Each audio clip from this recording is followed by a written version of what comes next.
پیغمبر صلی الله علیه و سلم میفرمایند که مسلمانی هر طرفش خیر است. اگر برات نعمت آمد شکر کن، الحمدلله بگو. و اگر برات نعمت نیامد صبر کن، بازم الحمدلله بگو. الحمدلله تن در وقت نعمت گفته نمیشه، هم در وقت بلا گفته میشه، هم در وقت نعمت. شکر نیست الحمدلله، حمد است. حمد الله است، عامتر است، جامعتر است.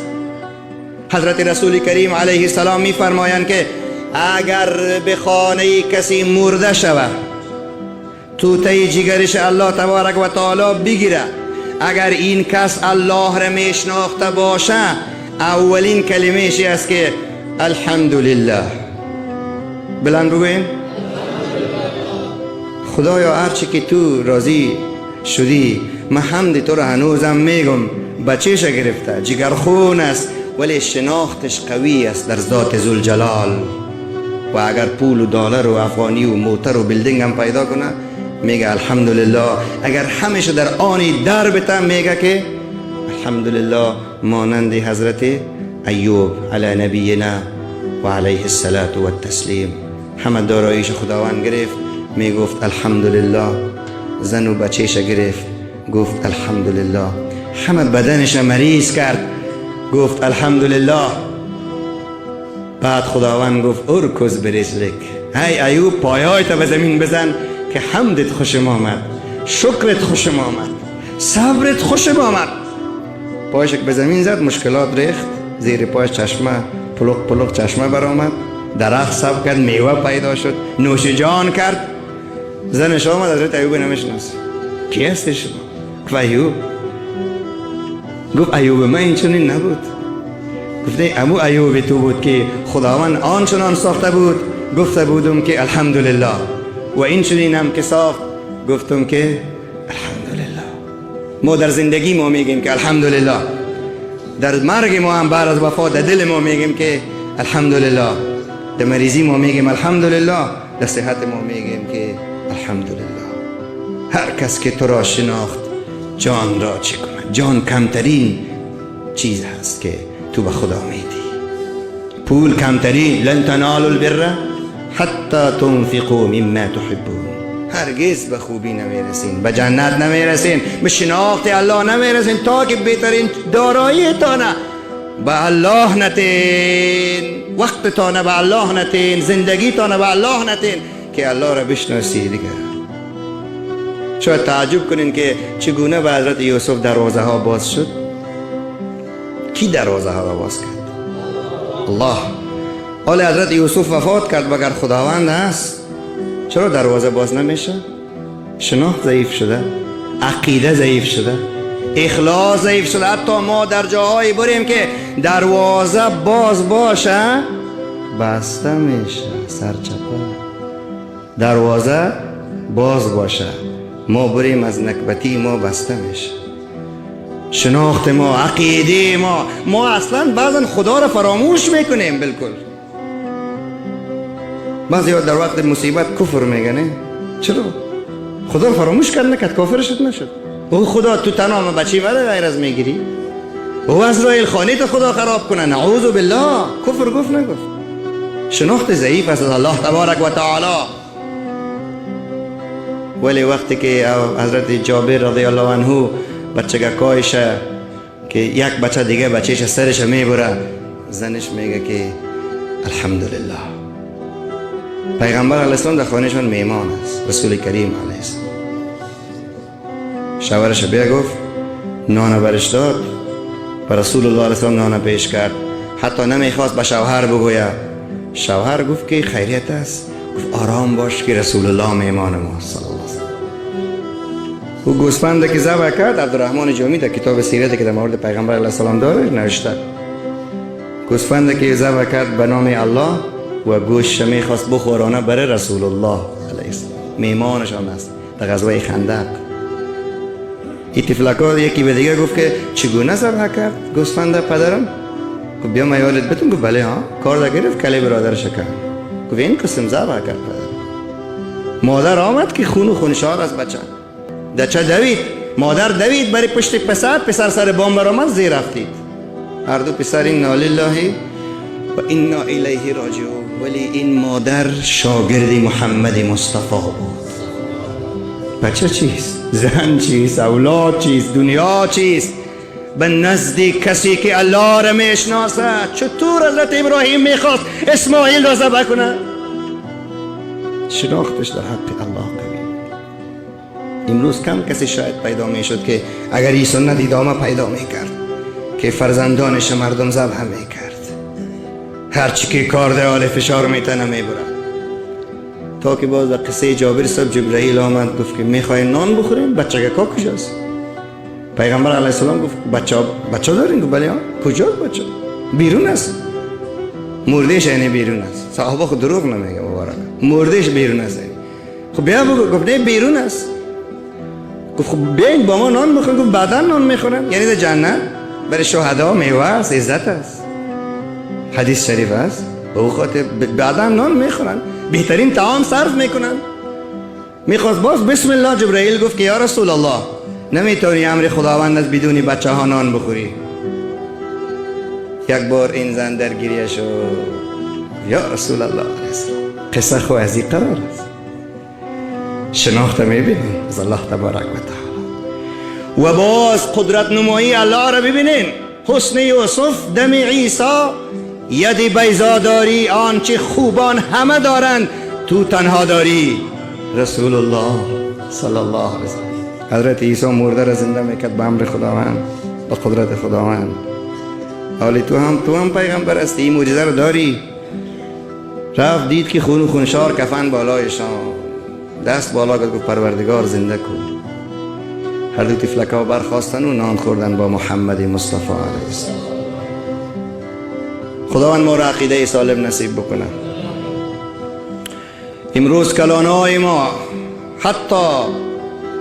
حتی نام اون بزرگوار را نمیگیرم که چند روز پیش در کلیپش دیدم که در حرم شریف نماز میخوان، کلویش دم اهدنا الصراط المستقیم بند ما. چرا چند وقت پیش غرب را تعریف کرده بود، یهود و مسیحیت را تعریف کرده. ای خداوند خب باز میگیره آدم از اون کی میمونه که خداوند ما را نگیره، شما را نگیره، به ما را هم بفرمایه. ولی اگر ما بند علما و دولت های اسلامی اگر از الله شناخت پیدا کنیم، بزرگترین قدرتمند میخوام به زبان آواز بلند بگوین کی است. ابر قدرت بی‌نظیر بلند بگوین کی است. امروز نمیترسن مردم از آمریکا و شوروی؟ میترسن. اما الله چی میگه؟ مرا بشناس. ولا تخافوا الناس ولا تخشوا الناس واخشونی. از مردم از کسی که است نترسین، از ما بترسین. حضرت ابراهیم در بین آتش است، شناختش قوی است. جبرائیل خداوند گفت که خلیل ما را کفار به آتش می سوزانند. حالا عاجل فرمان است که میری و خلیل ما را از بین آتش بیرون میکنی. حضرت جبرائیل رفت که ابراهیم خلیل در بین آتش است.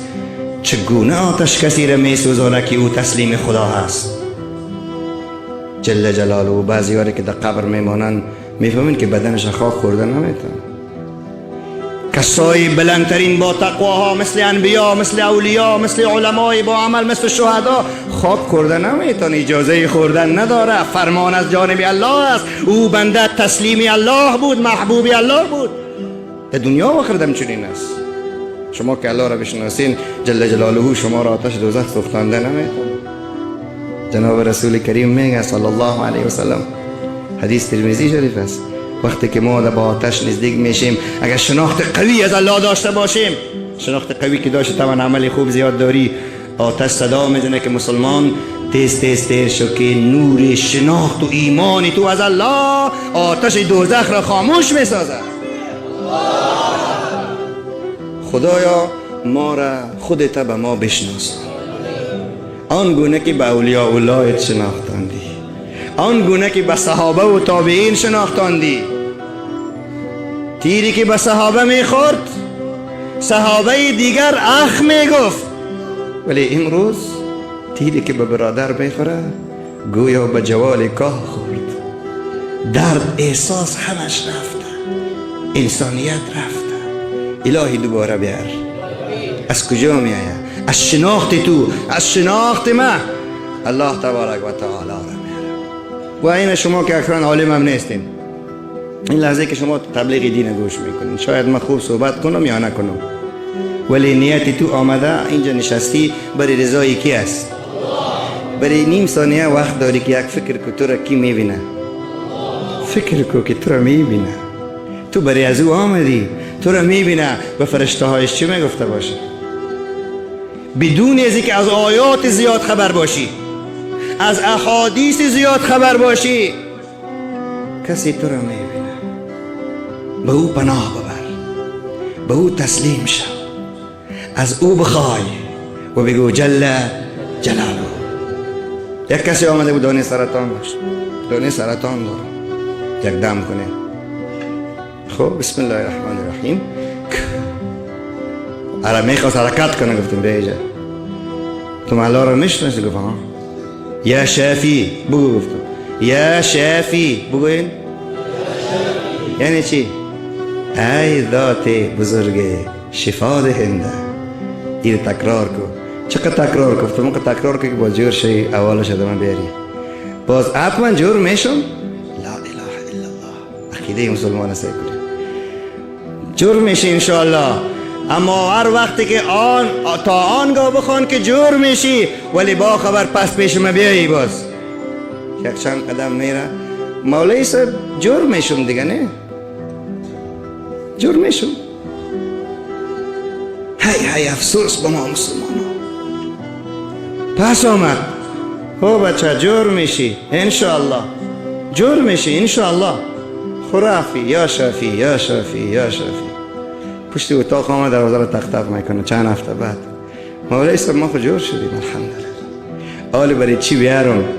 ما گفتم برای کسی که تو را جور کده به نام از دو چیزی بده، به نام الله. خب من خود شما جور کده؟ نه نعوذ بالله، استغفر الله.